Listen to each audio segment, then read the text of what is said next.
Hello everyone and welcome to another Sims 4 speed build. I'm going to go ahead and apologize right now for the state of this speed build because it has been a bit of a disaster. The build itself went fine. I was actually surprised how well the build went considering it involves terrain manipulation, which I'm usually real bad at. And it's a real life 2 Sims build. It's a childhood friend's home. Again, I've done that a couple times on this channel. And so I'm really surprised how well the actual build came out. That being said, I have formatted this footage I don't know how many times. I've had it corrupt on me several times. I've had the audio file, this voiceover that I'm now re-recording, corrupt on me several times. I'm having a hard time getting this build out, and unfortunately it happened on a couple other builds and audios too. My mic seems fine, and software doesn't seem to be throwing issues. But it's a rough time in recording land out here for right now. So I do apologize if the audio gets a little weird or if you see some tearing and stuff in the video. I'm working on it. I have no ideas. I was unprepared for this level of chaos, especially with this video. But anyways, this is a split level house. Or not a split level, excuse me. It's one of those daylight basement houses. Those were really common where I lived in the Pacific Northwest. As a child in the Puget Sound area. This particular house was kind of interesting because it was definitely built in the 70s but had been renovated, but had been like builder stock renovated, you know, when things are just like kind of white, sort of like not the worst you can get or anything like that, but like pretty mid-grade, you know, someone just wanted to like redo it to sell it. And the funny thing about my friend who lived here is her parents and her had moved, I'm trying to think, I think it was 9 times in 10 years because her dad was a contractor and he had a very bad habit. He worked from home. He worked on job sites, but like he consulted from home, like his home office was the office. And he had a very bad habit of, the client would come in and say like, well, actually, I really like your house. The way your house is set up is pretty close to how I would want my house to be set up, right? And then he would just sell their house. So my poor friend moved so much. This is the house I think they were in the longest, at least in the time I knew her, they were in this house the longest. But it was kind of funny because there were parts of the house that like where they lived in a lot where it was really like immaculately well done and you could see her mom's style and everything in it. And then there were parts of the house where you could tell they were just like, we don't care, we're moving again soon probably.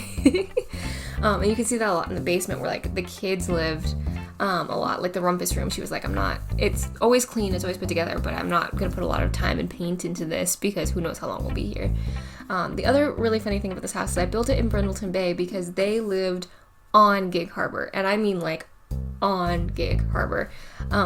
Their backyard was a bulkhead, and we loved it. We were pirates, and we were seafarers, and you know, when we got into Zelda, well, you know what I mean. When we got into Zelda there for a while, you know, we were playing that out on the raft. But there was a little yard and there was a little side yard. We did have a little shed where we played Little House on the Prairie because they didn't know what to do with said shed. So we, of course, were like, life-size dollhouse, we're doing this. Probably wasn't safe, but we did it anyway.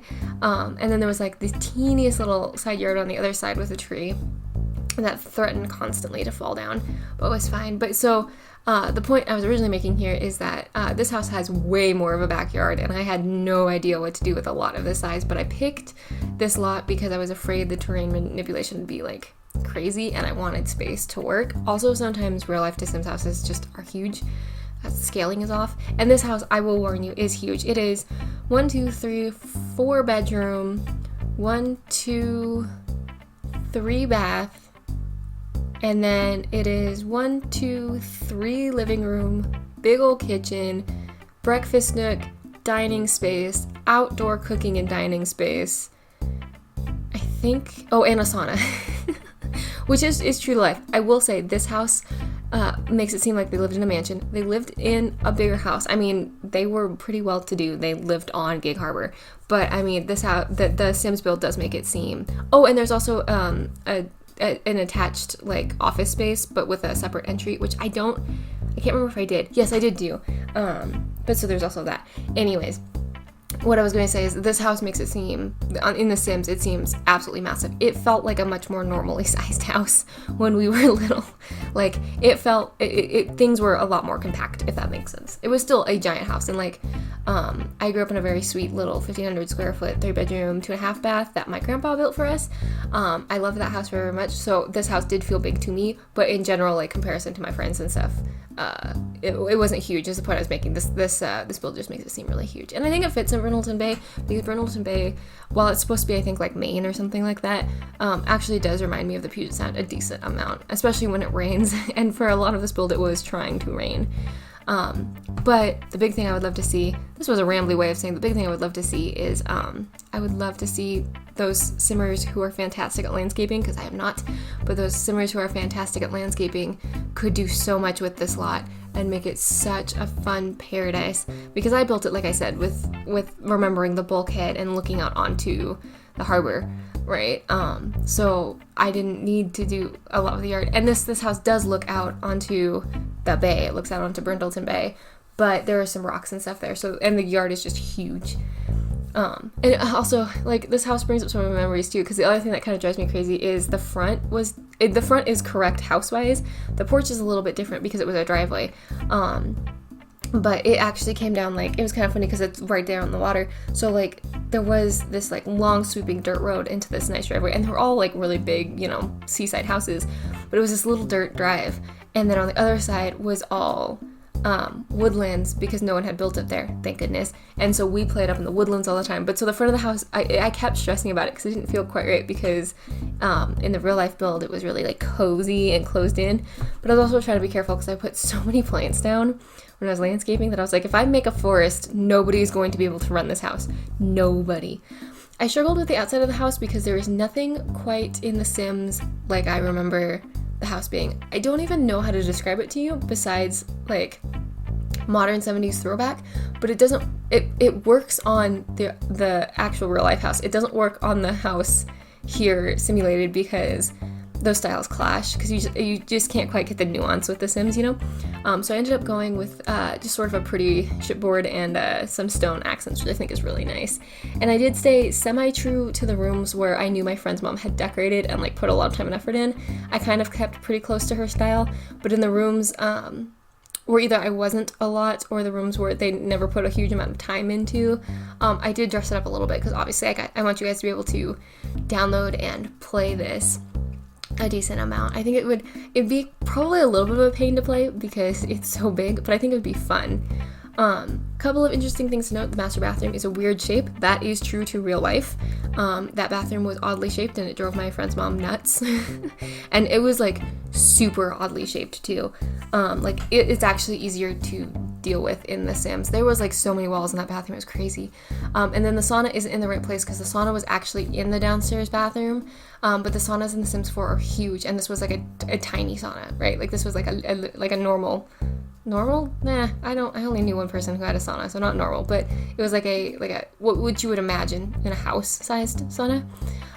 So the sauna, where the sauna is in this build, was actually like a big old linen closet, and it wasn't quite that size, so we did have to do a little moving, but it ended up working out because it gave me space to do all the bedrooms down there that I needed to do.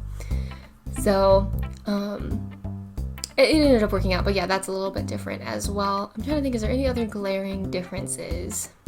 Oh yes, where the gym is was a big old garage, and it had a boat, and it had the truck, and it had the SUV, and it had something else in there. Because my friend's older brother, was like super into water sports. It had other things in there. Anyways, it was probably like a 4-car garage or something ridiculous like that. Obviously, we don't need that in The Sims, and while we're in Brindleton Bay, I didn't think it made a lot of sense to put like one of the catamarans from Island Living in there, because you're not really on the water. It'd be hard for your Sims to get down to the water, and honestly, I don't know if those work in this world. I mean, I would think, but I don't know.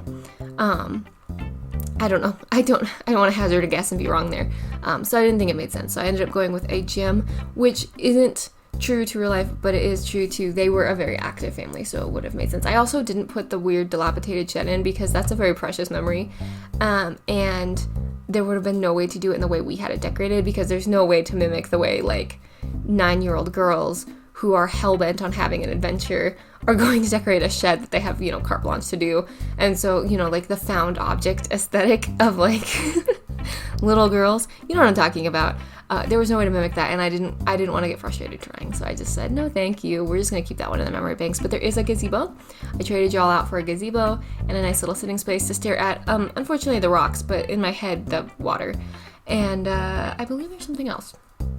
Maybe not, I can't remember. It's been a hot minute since I've actually done this build because, like I said, I've been fighting with the footage for like ever.